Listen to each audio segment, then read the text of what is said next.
I just had a re-epiphany, something that I've realized before and that I forgot. So 5 minutes ago, I hit 90,000 followers on Instagram. And I do this thing where every 10,000 followers, I share it on my Instagram story. And the reason I do that is because it makes people feel FOMO.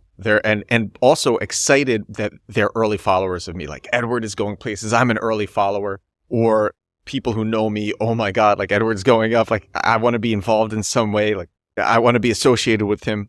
And I was just sharing, hey, this is my friend who's walking by, and I was just sharing with my friend. I said, 90,000 followers for me, it's really not a lot. It's not a lot of people, because I have so many friends who have hit 100,000 followers way faster than me. So much faster than me. People who did it in a few months. People who have done it even faster. And by my standards, it's really not a lot. 90,000 followers, it's really not a lot. But then you remember, for most people, it is. And the re-epiphany that I had was that what doesn't feel special to you, most people are not you. Most people don't know what you know. Most people have not had the experiences that you have had. And if there was something that you once were excited about, it's most likely the case that lots of other people who are interested in your niche are still excited by that same thing. And it's really just about the enthusiasm that you bring. And that was the epiphany that I had. Because for me, like I said, 90,000 followers, it's not a lot. 90,000 followers on Instagram, it's not a lot. And I'm very consistently getting tons of views across all of my videos. But for lots of other people, that's not a lot. But for most people, and that's the thing, for most people, it is a lot. For most people, it is a lot. And what might not feel special to you, for most people still is a big deal, still is very special. Why does this matter? Why does this matter so much? The reason that this is so cool is because I'm a huge fan of content marketing. You might know that. I put out at least one video every day on Instagram and TikTok and YouTube Shorts, all these platforms. And I put out a podcast every day, this podcast every day. And if you're doing a lot of content marketing, a lot of it, you need stuff to share. And the thing about content marketing is half of the battle. It's not just having good information. That's important. And I think I have really good information, but it's the enthusiasm that you bring, the energy that you bring. And people can tell if you're bored with something or not. People can tell. One of the reasons that I started making these videos in the first place was because I heard Sean Purry on My First Million talking about Miss Excel. And he would say, Miss Excel is so successful because when she talks about Excel and Microsoft Word and the Microsoft Office suite in her videos, she brings sincere, genuine energy to the videos. And she has this thing that she does, which is when she's hit with an idea, she has her setup right there and she's able to shoot right away because she wants to bring that energy to her content. And I heard that and I realized, Sean is right. The energy that you bring to your content is half of the battle. And I think I have pretty good energy and I should use this and share this.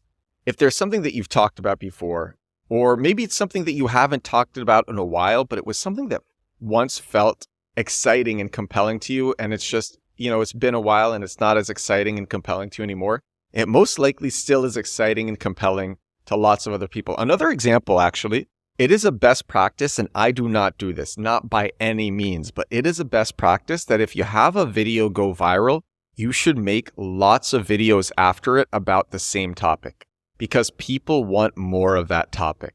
And when I have videos that go viral, my next video is usually not about that same thing. And I should be making more videos about that. Sometimes I do this and I do it well. For example, when I discovered the Twitter X ads glitch, where I was getting millions of impressions and thousands of link clicks for $1 per day advertising spend, which was amazing. I made video after video after video about it. And all those videos got so many views. And so I did a good job of that. But lots of the time, I'm not making content day after day after day about the same exact thing. But it is a best practice to do that. And if you can make yourself bring that excited energy day after day about the same thing that you're going viral on, it's going to keep going viral. I don't even remember where I read this, but when I read it, I said, oh yeah, that is like a true thing that actually happens. A lot of my videos about AI advertisements have been doing very well, so I'm making more videos about AI advertisements. For example, WPP, the biggest marketing agency in the world, just announced that Coca-Cola is partnering with them and with NVIDIA to scale up its generative AI advertising efforts. I thought this was really cool because I used to work at Dentsu Aegis. There's like the 6 big advertising agencies. I don't remember them all. It's Publicis, Omnicom, WPP, Dentsu Aegis. My agency where I worked was one of them. Then there's 2 more. And so Coca-Cola is going to go hard with AI advertising. And McDonald's Japan just shared this AI advertisement that was made for it. And that AI advertisement has millions of views, tens of millions of views, actually. On Twitter alone, it has 13.5 million views. And then right before that, Toys R Us used OpenAI Sora to make an AI advertisement. That's something that I'm actually genuinely excited about. It's using AI to make cool, creative, imaginative advertisements that captivate people. I talked about using Grok for that and creating images of famous characters, doing something in your niche, or using a product in your niche and using these images as a carousel post or as a carousel post on TikTok or on Instagram, or taking these images and then putting them into something like Kling AI and animating them, or into Runway and animating them, which I have done. And they're amazing. It's so captivating and engaging. And my videos on AI advertisements, especially AI advertisements done by major companies, are doing really well. So I'm making more of these videos. And it still is exciting to me, but the overarching lesson is try to remember the excitement that you first felt for things that you no longer are super excited by.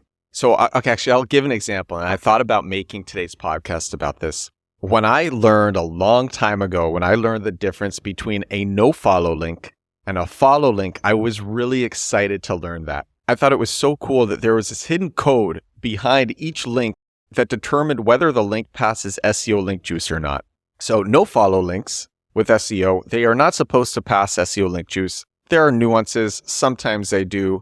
I'm not going to get into the nuances, but the general rule is no follow links don't pass SEO link juice, whereas follow links do. SEO link juice helps sites to rank higher in the search results. That is the general rule, but there's so many nuances behind it. For example, bottom of funnel keywords, they don't really need a lot of SEO link juice to rank.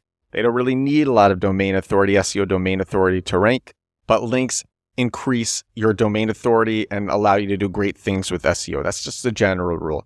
And when I learned the difference between no follow links and follow links, I was really excited. I thought it was so cool that there was this hidden code behind each link that determined whether it passed link juice or not. And so I thought about making this podcast about that, but I'm not as interested by it as I once was. But the thing is, if it was as fascinating to me, then it would be a great episode. So what I was thinking about doing was, how could I make myself as excited about this concept as I was before? And actually, I probably will do an episode on this. And the way that I could do that is with SEO experiments around no follow links and follow links, because there are SEO experiments that are done that show situations in which no follow links are valuable, even though typically you wouldn't expect them to be. It's a lesson that I keep having over and over again, an epiphany that I keep having over and over again, that half of this thing with amazing content marketing is bringing the energy, it's bringing the juice. And if we can become re-excited by things that we once learned that aren't as exciting anymore, and just reignite the excitement that we once felt and then use that to make content, that content's going to perform well. And that is a lesson that I have. And that is episode 415 of my daily digital marketing podcast.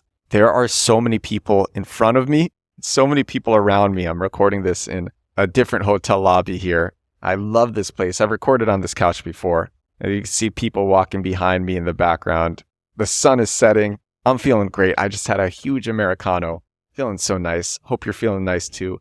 Thank you so much for watching. Thank you so much for listening. I will talk to you again tomorrow. Bye now.